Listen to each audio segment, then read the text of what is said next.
Bonjour à toutes et à tous. C'est une configuration un peu particulière, hein, étant donné qu'il y a pas mal de monde qui est en visio.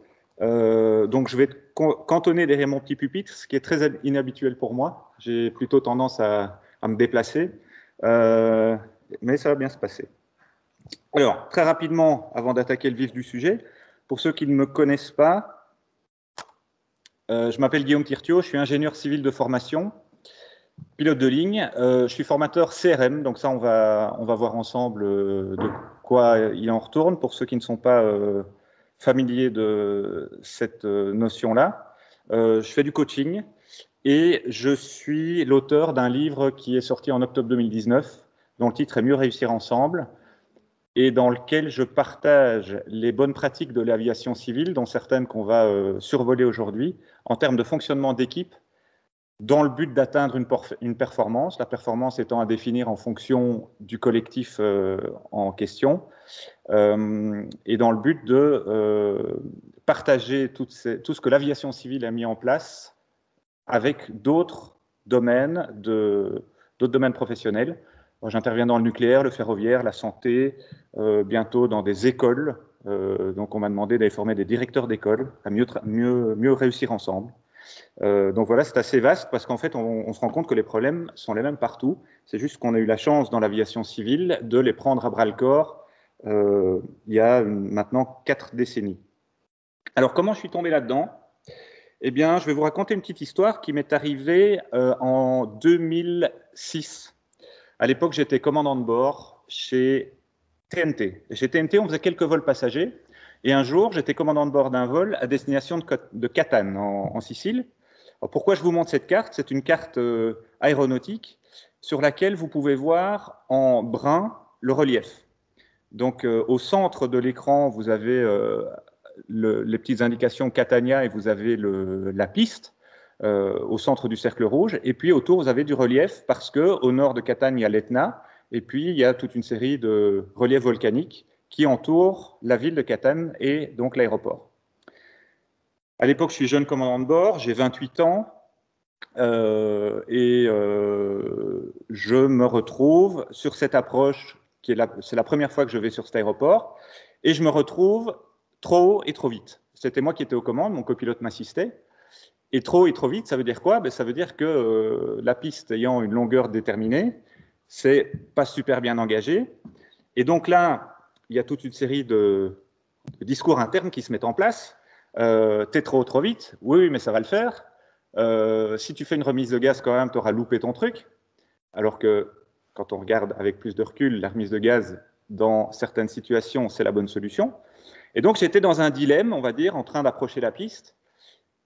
Et là, il y a mon copilote qui me dit, est-ce que tu veux sortir volet 40? Donc, volet 40, c'est sortir des systèmes à l'arrière des ailes qui permettent à l'avion de voler plus lentement, mais qui vont aussi contribuer à le freiner davantage. Donc, je me dis, la solution, génial, il m'a donné la solution. On fait ça, et puis on est toujours trop vite. Dilemme, mais quand même, il m'a proposé une solution, je l'ai acceptée. Je suis dans la dynamique que maintenant, il faut absolument que je réussisse à faire ce que je me suis quelque part engagé à réaliser. Et pour vous donner une idée visuellement de à quoi ça ressemble, j'ai trouvé une vidéo qui a été filmée par un équipage qui s'est posé à Catane. Et en gros, ça ressemble à ceci. Au bout, il y a la mer. D'accord? Alors, ce n'est pas tout de suite la mer, mais quand on arrive, on a l'impression que la mer, elle est au bout. Surtout quand on est trop vite. Parce que tout ce qu'on voit, c'est ce qui est au bout. Et donc, là, je me retrouve sur cette approche, un peu plus haut que ça, un peu plus vite que ça. Et là, à un moment donné, vous voyez que l'équipage ici, il va toucher la piste là où c'est prévu, c'est-à-dire juste après ces grosses marques blanches. Voilà. Et puis là, nous, on est toujours en l'air. On se pose. Et puis, je freine. Et j'ai toujours en mémoire cette image et ce discours interne. Il faut que ça s'arrête. D'accord? Avec la piste qui défilait. On parvient à s'arrêter sur la piste. Et là, j'étais pas bien, mais quand même vachement rassuré par rapport à ce qui s'était passé. Mais je perds complètement le contrôle de ma jambe gauche. Alors, j'ai déjà discuté avec des personnes qui ont passé leur permis de conduire et qui étaient hyper stressées. Et apparemment, c'est un symptôme de stress extrêmement fort. Et le problème, c'est que j'avais besoin de mes 2 jambes pour guider l'avion au sol. Et mon copilote sur cet avion ne pouvait pas m'aider parce que les commandes pour guider l'avion au sol étaient uniquement de mon côté. Donc ça a été extrêmement compliqué. Je n'en ai pas parlé, j'ai réussi à le cacher. Surtout, il ne fallait pas en parler. Pourquoi je vais passer? Et puis, arrivé au parking, ben, on a fait semblant de rien, tous les deux. Lui m'a dit bien joué, et c'était fini. Et je me suis moi-même convaincu que ça ne valait pas la peine d'approfondir le sujet, parce que finalement, ça s'était bien terminé, et puis c'était quand même pas très confortable d'aller réexplorer les raisons qui m'avaient amené à faire quelque chose dont j'étais quand même très peu fier au final, et qui s'était heureusement bien terminé. Alors, en fait, j'étais un peu l'héritier de l'aviation des années 50. Ça, c'est ce qu'on pouvait lire dans les journaux dans les années 50. Vous êtes toujours conduit par un équipage d'élite.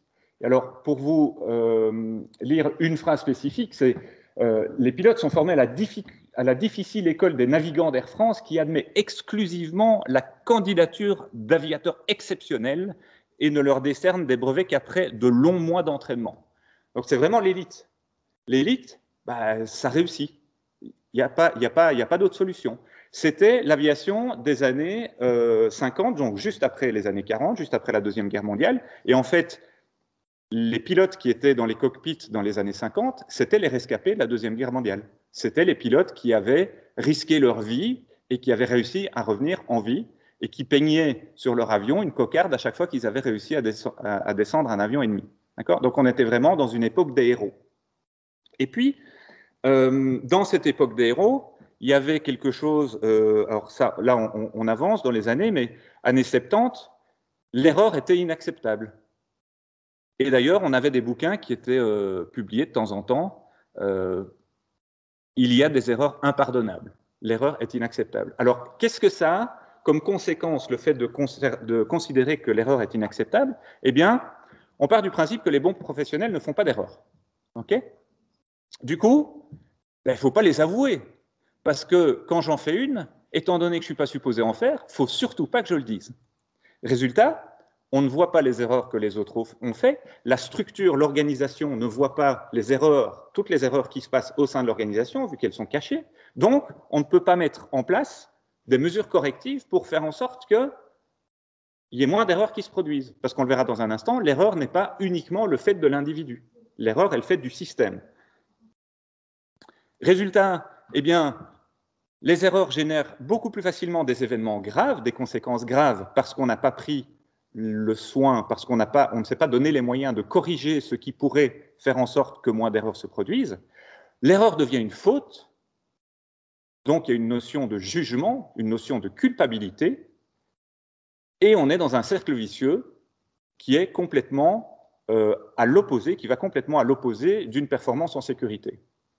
Le résultat de ça, c'est dans les années 70, toute une série d'accidents qui se sont produits, dont un en 1977 à Tenerife, qui reste à ce jour le plus meurtrier de l'aviation, avec 583 morts, 2 avions qui se sont percutés dans le brouillard, un qui remontait la piste d'atterrissage ou de décollage pour aller décoller, et l'autre qui a décollé pendant ce temps-là.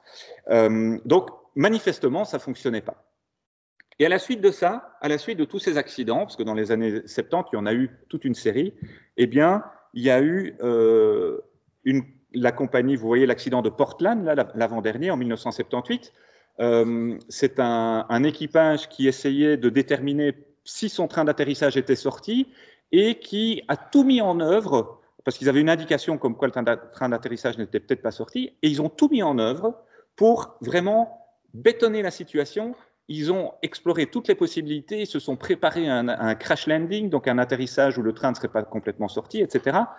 Et ils ont tellement tout mis en œuvre que derrière le mécanicien, parce qu'à l'époque il y avait 3 pilotes dans les avions, il y avait un mécanicien parce que les systèmes de l'avion étaient moins automatisés qu'aujourd'hui, disait commandant, on a de moins en moins de carburant dans les réservoirs, parce que pendant ce temps-là, ils étaient en train de tourner dans le ciel, en train de faire le checklist, de revérifier les distances, etc., d'atterrissage.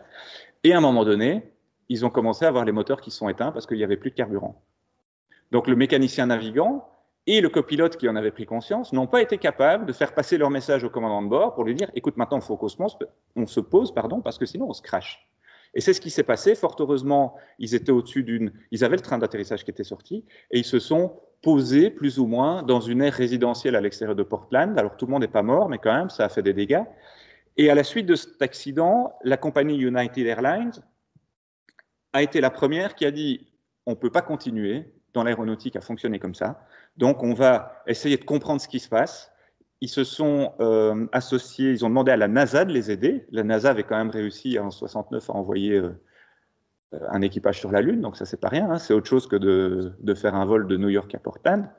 Et ils ont déterminé que tous ces accidents étaient dus à des problématiques qui n'étaient absolument pas des problématiques de pilotage, ni de connaissance de la part des équipages, mais qui étaient des problématiques de fonctionnement des équipes.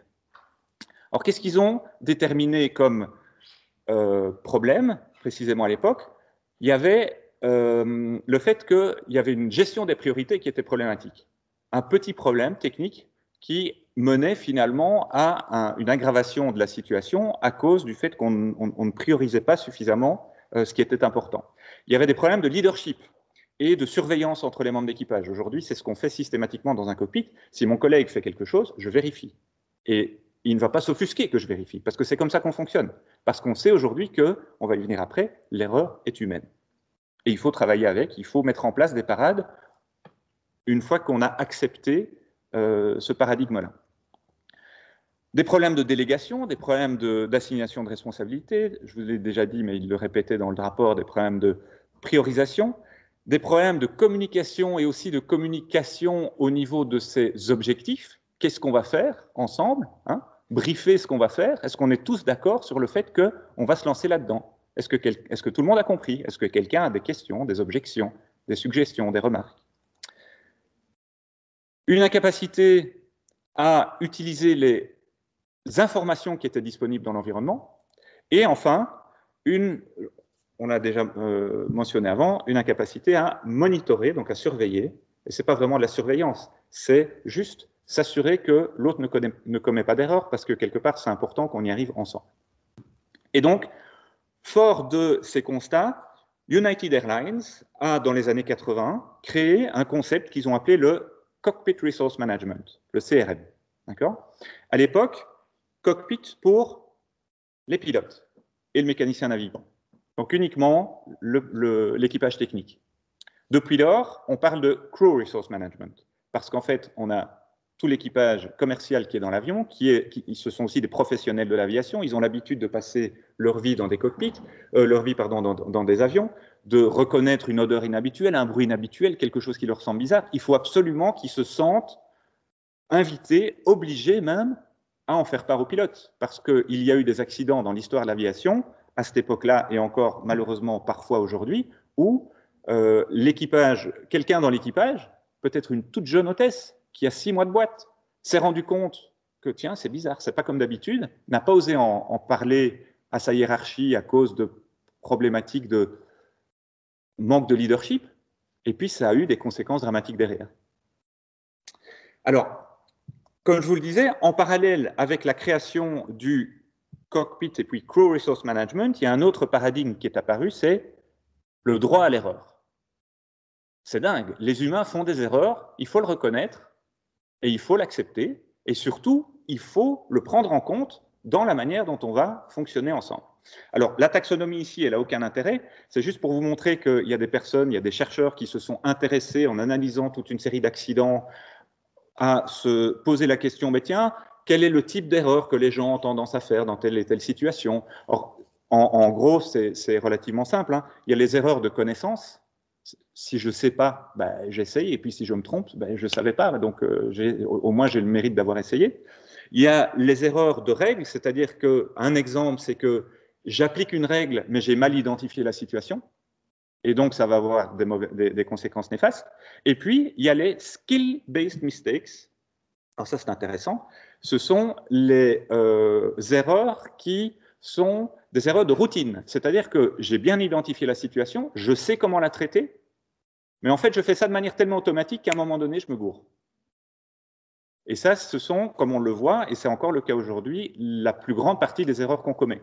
C'est dû à quoi? C'est dû à toute une série de problèmes qu'on va rapidement exploré tout à l'heure, mais on a des problèmes qui sont notamment liés à la charge de travail, à la fatigue, à la complexité de la tâche, etc. Donc, l'humain fait des erreurs. L'humain, dans certaines situations, a tendance à en faire encore plus. Qu'est-ce qu'on peut mettre en place pour essayer d'endiguer ce phénomène?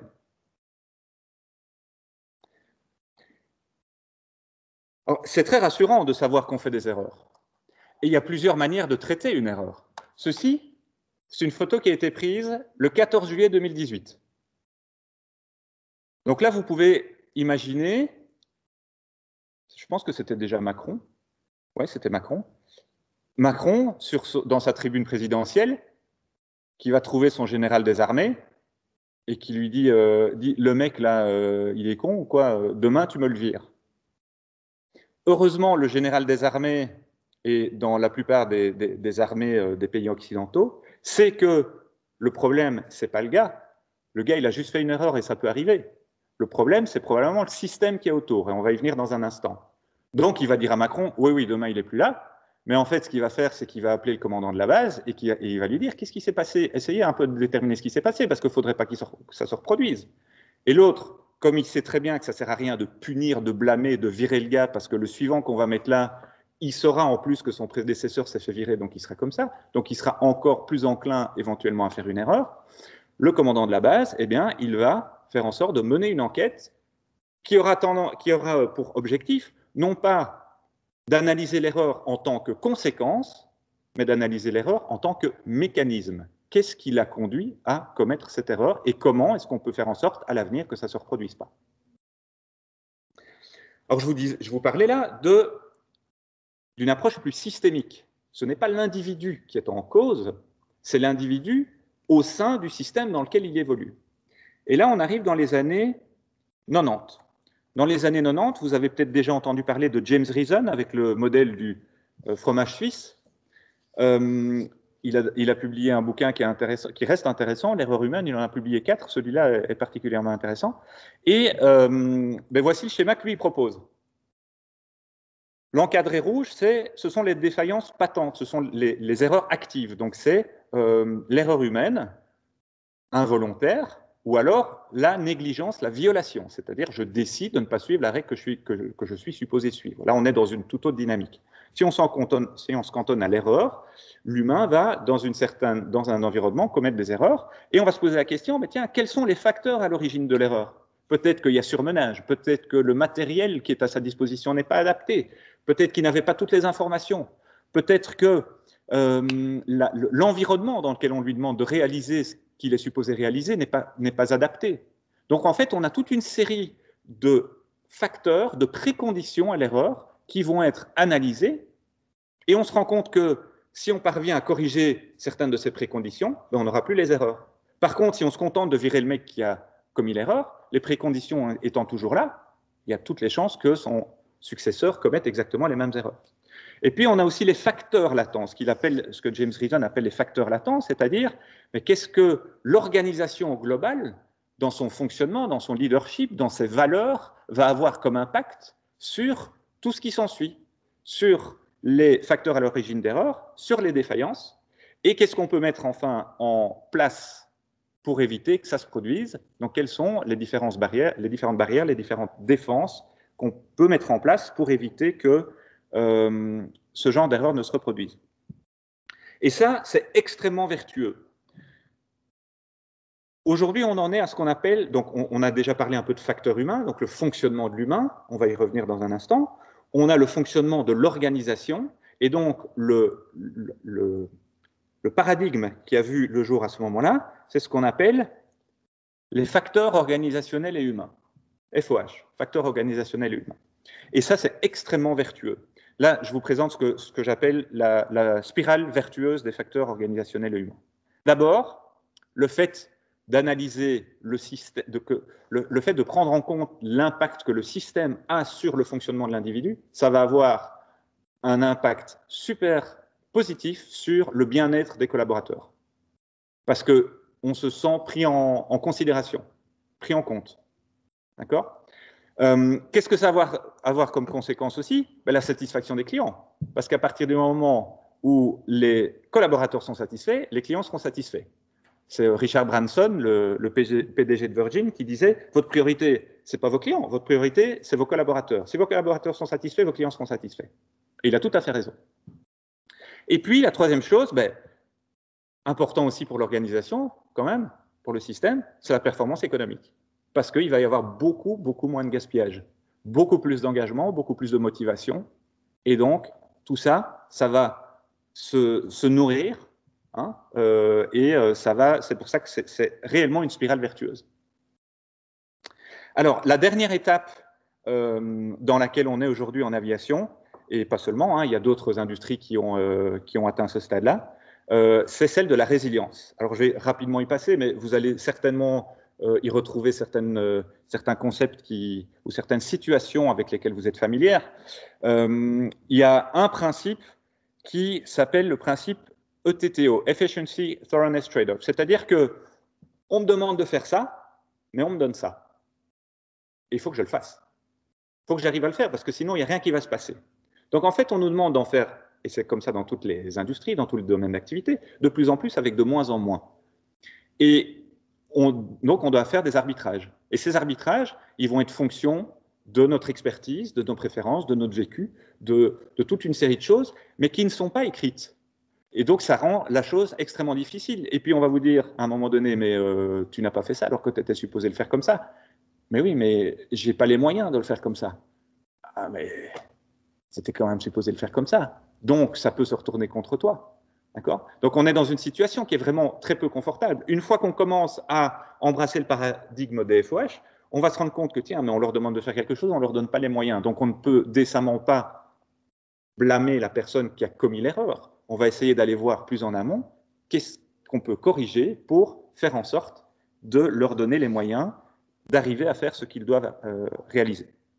Et puis, il y a un autre aspect, c'est que généralement, l'être humain, il a une bonne performance, et puis de temps en temps, il plante. Il dépasse en fait le seuil de tolérance du système. Et donc là, ça a une conséquence, c'est un accident d'avion, c'est un patient qui décède, c'est une centrale nucléaire avec un événement grave, etc. Et l'idée, c'est de faire en sorte que chacun de ces échecs soit analysé, traité, pris en compte, pour que la fois suivante, on en fasse un succès. Et ces organisations, donc ces organisations résilientes, elles ont deux propriétés essentielles, c'est que ce sont des organisations apprenantes, c'est-à-dire que tout ce qui peut amener à fonctionner mieux à l'avenir sera pris en compte, et ce sont des organisations qui parviennent à s'adapter de manière suffisamment agile en fonction de la situation qu'elles rencontrent. OK ? Alors, ça c'était pour faire un peu d'histoire. Où est-ce qu'on en est ? Quelles sont les étapes par lesquelles on est passé dans l'aviation ? On est allé du héros, l'erreur est inacceptable. Ensuite, tiens, l'erreur, finalement, on se rend compte qu'on en fait tous. Et puis l'erreur, c'est peut-être pas juste la faute de l'individu, il faudrait voir si le système n'y contribue pas. Et puis, on en arrive au bout à la résilience avec une adaptation continue permanente, un apprentissage permanent pour faire en sorte qu'on fonctionne, on soit le plus performant possible